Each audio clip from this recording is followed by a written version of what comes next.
Hello and welcome to the Hair by Ree Shared Experiences podcast. Today I am very excited to introduce my very close friend in the hair and beauty industry. I have met Heidi a couple of years ago and we discovered that she born on my birthday. So I thought it would be a great idea to share Heidi's experience with you today. Hi Heidi and welcome to the podcast. Good morning. How Thanks for are having you? me. How is your morning? Thank you for my coffee. Oh, you're I very welcome. really appreciate it. So Heidi, I am so pleased to have you here today. I can't wait to share your experience with others. Tell us a little bit about your journey in the world of hairdressing. What inspired you to become a hairdresser? How it's all started? I have always wanted to be a hairdresser. When I was little, I used to disappear from my mum in the supermarket and go around to the hairdressers, and I would be sweeping the floor. How old were you, Heidi? I was about 3. Wow. Yes. you 3. knew. I knew where I had to go. I didn't have to cross a road. I Just straight go down. straight down the That's road. right. I'd say I'd go into Auntie Janine and Auntie Loretta's, and that's where I would be, my childhood hairdressers, and that was it. And you It's just been fell in love. You just passion. fell in love. Every chance I could get, I would sweep their floor. Every single chance. And then, when I was in... And that was your first job in the industry? How it went from 3 years old to where you are now? Put it this way, I love to sweep a floor. I'm very particular about sweeping floors. Oh gosh. And then I just kind of loved it from then on. I would chop my sister's hair and I would constantly braid my dolls and every chance I could get. And then being in high school, I did work experience on the far south coast at Tura Beach. And that's how it started. And that's how it started. How old were you? Year 9? I was year 9, so I was 15. And I went in and did my work experience for the week, and the lady who owned the salon, her name is Sonia. She is actually still a beautiful, wonderful friend of mine. We are very close. And she believed in you? She surely did, and she held that apprenticeship for me for 2 years, and then... You cheated on her. You went and worked at I Coles. I did. A Woolies, I yeah. was like working in the deli, and she walked in and she went, excuse me, why are you That's not here? your place. Get your ass out to the salon. I have my apprenticeship waiting for you. And that was that. And that's 19 years ago. So tell us, what have you seen? Have you seen the industry change? What would you tell us about this 19 years in the hair and beauty industry? I have seen the industry change a lot. I started off when it was the nana perms, it was the weekly sets, it was the old school ladies come in for their blow dries, and now it's just everything. Like everything back then was very clean and very polished, and it was an art. Yeah. You created art. And I've noticed now, I'm just like, oh my goodness, what is happening with the styles these days? These girls are just like looking like they got out of bed and think they're beautiful. So you found the change in the style and the trend and how people start wearing their hair in the sense of trends changing. How about the industry itself? How about the community, the network, the hours? Have you what was the biggest challenges you faced in your career? Definitely the long hours. The long hours, the mental stress, the load that you carry on those 2 little legs. My biggest advice would be wear good shoes. It doesn't matter if you look silly. Wear good shoes, because after that's 19 your years, kind of your key aspiring hairdressers and how they should look after their body. That's fantastic. Yeah. Wear good shoes, because you are on your feet a long time and your cheeks are going to be killing you with that lovely little hairdresser's smile. You just smile and nod. What do you think is the most, since you're talking about, our attitude in the hair salon and how we build a relationship with client, what do you think is the most important aspect of building relationship with these clients who, when you are tired and standing up for long hours and you as a hairdresser almost burned out? So what do you think is the most important aspect of building this relationship without feeling burned out or your relationship with client has been compromised?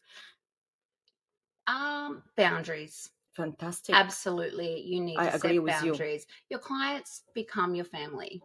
They absolutely become your family. But you also have to remember that you are you and you have to look after yourself. If you don't look after yourself, it ripples down and you will produce, not your best work, and your Correct. clients will see that. And, I've had clients for the last 19 years and they have known me since I was 17, sweeping the floor as an apprentice. And now here I am and I'm handing them my babies. And I'm sure that's a very, wonderful. very important topic to talk about actually in the future, because I know how passionate you are about mental health issues in the hair and beauty industry. And I would love to have you again on the podcast for this particular subject, because we can really talk about that for decades, about the mental health issues in the hair and beauty industry. So I will be very interested to have you again, and we'll to all our listeners, we will be recording this podcast for all our audience. If you are interested in this podcast, will be launched in the next 2 months, and will be episode about burnout and the mental health issues in the hair and beauty industry. I completely hear you, Heidi, and it's a really, really big subject. But can you share with us a memorable experience you have with a client in the past, or highlights of your industry in the last 19 years? I have loads of funny stories, but I do have a really funny story, which I thought of just before. When I was in my apprenticeship, we used to work on the far south coast at Chura Beach, and we used to have a lot of the dementia people come over and get their sets. That's cute. And there was one lady, she would steal our toilet paper. Every time she would come over, she'd go into the bathroom with her rollers in her hair and would be like, "Get the toilet paper out there." And she was just so lovely. So Heidi, how do you build and maintain long-term relationships with your clients, and what roles do these relationships play in your life? As we all know, we talked about relationships with your colleague, relationships with your mentors, with your family, and tell us about all the relationships and how these relationships play in your life. Well, there's a bunch of different relationships in the hairdressing world. You do, as you said, you've got your clients, you've got your work colleagues, you've got your family, your work family, your home family, your everything. We have family. So many families. There's a lot. It's a lot. But it's more just, as I said previously, the main thing you need to do is listen. Listen and be open-minded with a lot of things as well. Relationships are hard, no matter what they are, no matter who they're with. They are tricky, and there's always two sides, and you always, as I said, open mind. I've had relationships with some clients that I've started when I was a 17-year-old apprentice. Yeah. And, they gate crashed my wedding. And they came and see me at the hospital when I had my babies. They were the first to call me when they found out that I was back behind the chair going, "Oh my God, you're back. I need to get back into that chair with you." And they do. They become part of you become part of their lives. They tell you their deepest and darkest secrets. You will have someone sit in the chair and they'll tell you that, their boyfriend's cheated on you or cheated on them. And then you're just sort of like, "Oh, well, they're there." And then the next 6 weeks they come in, they're like, "Oh my God, we're back together. We're building a house." And you're like, "Oh my God. You're constantly growing together. Absolutely. How about your colleagues? Like, I found in my personal experience, I worked with amazing group of girls, and I really raised my hat to managers in the hair salons and leaderships in the hair salons, because I found my experience that recruitment is really hard. It's hard to get people. Absolutely. Like, HR is really not easy to get group of people work dynamically together. Like-minded people. Hard. And people change. Like, even during the course of 3 years working with this group of people go through hardships. People might experience ups and downs, and sometimes the dynamic is not completely flowing or not ideal. Yeah, absolutely. Tell us about relationships in the salon when it comes to colleagues, not only your clients. Yeah, absolutely. And when it comes to colleagues, the big thing there is communication. Communication is key. The biggest thing as hairdressers, we carry the world on our shoulders, And without Correct. realizing, you're bringing these things into your space. You're bringing these things into the salon, into who you're working with, whether it be, they could be your best friend and you could be working with them. And then all of a Exactly. sudden, if you're not talking to one another, you're going to walk in grumpy one day and she's going to say, gee, what's up your ass? Yeah. And you'll be like, Correct. nothing. Yeah. And just the next minute, you're like massaging someone's head. And they're sort of like, calm down. You're So hurting my head. do you find, because of that I personally found that every salon need almost like a psychologist for the staff members, Absolutely. almost like a leader, like a support. You it's need all someone about- to look after you as well as a That's right. stylist, not Yeah. only you looking after the client. It's all about teamwork. Yeah. And one big thing that you really want to push forward is when you're working with a bunch of girls, a bunch of women, there's big personalities and everybody's different. But you need to find common ground. Correct. You find common ground, and then that's when you find it's not so much a pecking order, but you will find that you'll have that strong person that's like, come on team, we've got this. And then you've got that really quiet person going, oh, I don't know if I've got this. And you need that strong personality to be leading and to say, come on, you do need different personalities. Absolutely. In the hair and beauty. And that's what makes it work, and that's what makes it fun. Working by myself for 10 years, I missed that. I missed that bouncing off my work colleagues and having a bit of banter and having a bit of fun. And you, as I said previously, you spend majority of your time with your work colleagues than you do your husband and your family. That's so true. if you can't walk in and read your stylist and just be like, oh, gee, you're shitty today. What's up your butt? And they can't tell you, well, then that's a recipe for a disaster. But I think it all comes down to team building. You have to be all on the same page. And one big thing that, as I said previously with Sonia, my mentor, she instilled in me that regardless of what you've got going on, you leave it at the door. When you get to work, you leave it at the door, and your client is your first priority. And if you're struggling, that's when it's good that you have those colleagues where you can say, hey, that's a leadership place. Can I just, yes, and that's it. And as a leader, you have to also put your own feelings aside and just be like, okay, I'm not doing this to be mean or critiquing, but it's called constructive criticism. As a younger stylist in salons and things like that, you really take everything to heart. That's so true. Absolutely take everything to heart. And so that mentor, at the beginning, you're just going, oh my God, she's such a bitch. She's so bossy. She's telling me what to do. But really, that is the person that you want to look up to, and you want to. And you need to be approachable as well. Correct. That's some of your goals. You really seem to be interested in education, leadership, helping newcomers, and trying to let them understand the importance of leadership, mentorship. What's your future goals? What's your expectation in our industry? If you would have a magic wand, what would you do? If I had a magic wand, I would, make everything roses and daisies. No, I'm kidding. Everyone would have hay fever. It'd be terrible. In the ideal world, being in a rural area, we are quite restricted with what we have.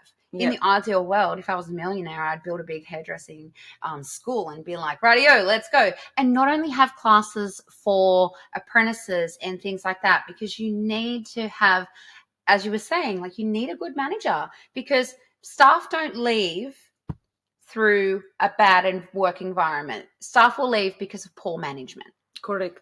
You're, as a manager and as a team leader and as a mentor, you have to be strong, and you have to understand that you've got different personalities. You've got to be firm but fair, and make it fun. Make it fun. But, eventually, hopefully within the next sort of 12 to 18 months, I would love to start just doing even volunteering and going in and just to help the to community. help apprentices and, young staff members, young team leaders, and helping them going, come on, you're the backbone of this business.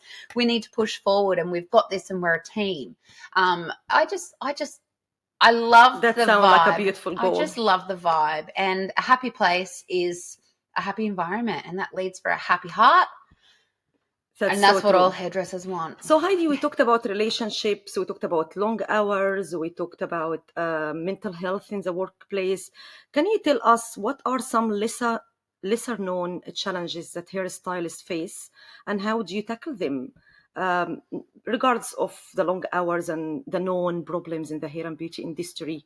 What's other lesser known challenges that you find hairstylists face? Once again, being from a rural, we're not in the big cities. So we don't get that, what would you call it? What's it called? Avant-garde. Fancy. I know, I'm going to think of all my fancy words. We're restricted in that way that we only have a certain clientele where we are in the city. It's fun when the people come up from like Victoria and Sydney in the holidays because they come up and they want these funky Balayage. Yes, I know. But, working in, I guess you could say really it's an older community where we are. So you really just sort of doing the basics. You're not sort of being able to branch out. And that's where as a stylist, you have to be pretty onto it yourself. Personal development and professional development. Absolutely. And you have to look for it. But do you think, Heidi, we have a problem with remote learning when it comes to hairdressing, because so many hairdressers are hands-on?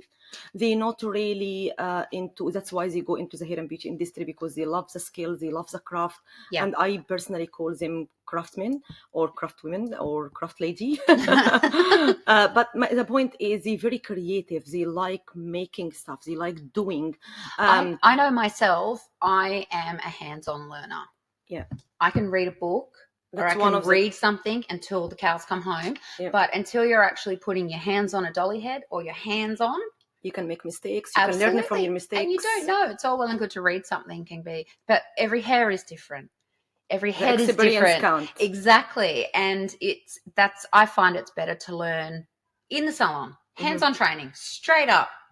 We're talking about the rural and how that's a challenge for our community to drive for 2 hours and to get to Maria Staff, and so many students who don't have cars or they can't catch the bus on certain times because of family arrangement or parents' commitments or obligations. Do you think about this is a big challenge here in the bigger South? Absolutely. Yeah. When I actually started my apprenticeship, I didn't drive. I didn't have my license. I received a phone call from a friend of mine who I'm actually still friends with. We went to TAFE together. Here's a long-term relationship. I know, that's right. And she rang my salon and was like, "Hi, my name's Jess. Is anyone going to TAFE next year? Because I don't want to go by myself." And I was like, "I am. Do you drive? Because I need a lift." And so 21 years later, we're still in the same situation. We're still in touch, and we built that friendship and that relationship there. But that was the hard part, because you'd have to carpool. It was just so much.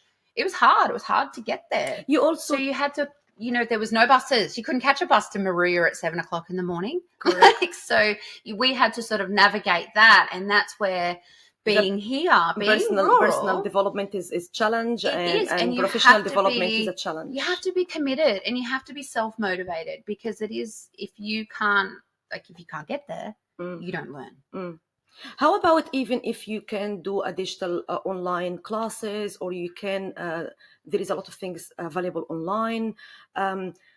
What people don't understand, that they will answer your issue or your concern by saying, well, there is so many platforms you can learn, including my platform, hairbyray.com.au, and you can book classes for a curly hair education, or people can contact you for a leadership or supporting their team or a salon manager.